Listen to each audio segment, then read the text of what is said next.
Hello, Chasers. Welcome back to the Chasers channel, your financial information podcast for chasing your dreams and, well, maybe avoiding some tax nightmares along the way.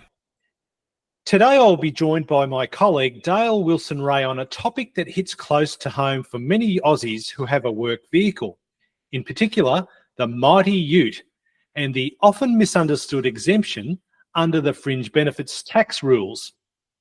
I'm your host, Ceebeks, a financial and business advisor with over 40 years' experience and the founder of the multi-award-winning Ceebeks Business Solutions for Good. This is an accounting and tax topic, and as a member of CPA Australia and a registered tax agent, I'm obliged to give you this general advice disclaimer before we begin. The advice provided is general advice only, as in preparing it, we did not take into account your investment objectives, financial situation, or particular needs. Before making an investment decision on the basis of this advice, you should consider how appropriate the advice is to your particular investment needs and objectives. You should also consider the tax implications on your financial situation. Ceebeks, CPA member number 805103 and registered tax agent number 629433015, is a director of Ceebeks Business Solutions for Good and is authorised to provide accounting and tax advice. Okay, now that is done, let's dive into this episode. Welcome, Dale. Good to be back again, Chris. So Dale, let's paint the picture. Your employer, or if you are an employee of your own business, you have been provided with a fully maintained work ute and life seems great in the world of managing your motor vehicle expenses.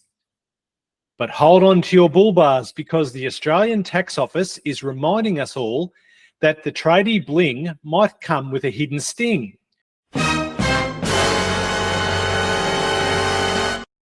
Fringe Benefits Tax, or FBT for short. That's right, folks. The ATO is cracking down on utes that are all work and all play, with a little too much emphasis on the play.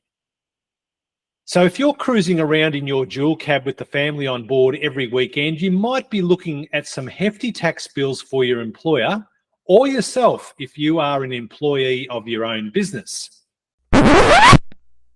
Whoa, hold up, Chris. So is every ute with a back seat suddenly a tax nightmare? Not exactly, Dale. The ATO has some exemptions for those truly workhorse utes. Here's the deal. The ute needs to be used primarily for business. Think carrying tradie tools, deliveries, the whole shebang. Your daily commute and the occasional trip to the tip are okay. But weekend adventures to the beach, towing the caravan, the fishing boat, or to footy matches, not so much. So what if my ram ute can haul a ton of stuff? Does that give me a free pass? You might be onto something there, Dale. The ATO loves utes that can carry a serious load. We're talking 1 tonne or more. These beasts are generally exempt, but there's still a catch. Private use needs to be minor, infrequent, and irregular. Think about running a quick errand after work, not a road trip with the family surfboards in the back. Okay, this is getting complicated. Are there any loopholes? Well, Dale, there's this practical compliance guide from the ATO. It outlines a set of rules you can follow to avoid keeping detailed records of every little trip. But here's the kicker. These rules are pretty strict. We're talking limited private mileage, no fancy add-ons like bull bars, and the ute can't be a luxury chariot. Private use cannot exceed 1,000 kilometres in total for each FBT year for multiple journeys taken for a wholly private purpose. And no single return journey for a wholly private purpose can exceed 200 kilometres. So any trip with the family, towing the caravan to Halls Gap for the long Easter weekend from, say, Warrnambool, would automatically trigger an FBT problem with a round trip of over 320 kilometres.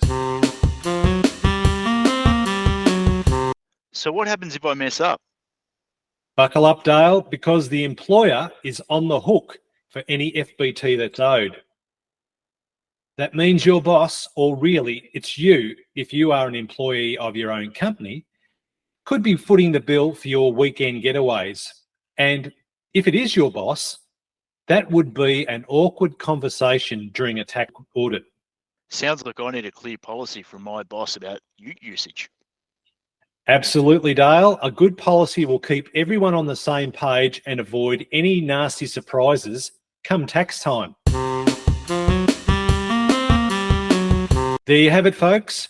Ute ownership can be a dream, but don't let the tax man turn it into a nightmare.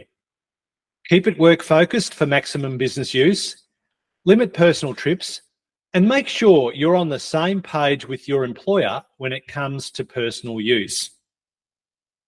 As with any matters relating to tax, to make informed decisions, always get advice from an expert before you do anything. It's good insurance against costly financial mistakes. Thanks again for joining me, Dale. You're welcome, Chris. Thank you for listening. I'm Chris Becks, and I look forward to presenting another episode to you real soon. If you enjoyed this episode and you'd like to help support the Chasers channel, we would love you to share it with your business friends and colleagues, post about it on social media, or leave a rating and review. To catch all the latest from Ceebeks Business Solutions for Good, follow us on Facebook at facebook.com/Ceebeks, Instagram @Ceebeks, and on the internet at ceebeks.com. Thanks again, and we'll be sharing new info with you on our next episode.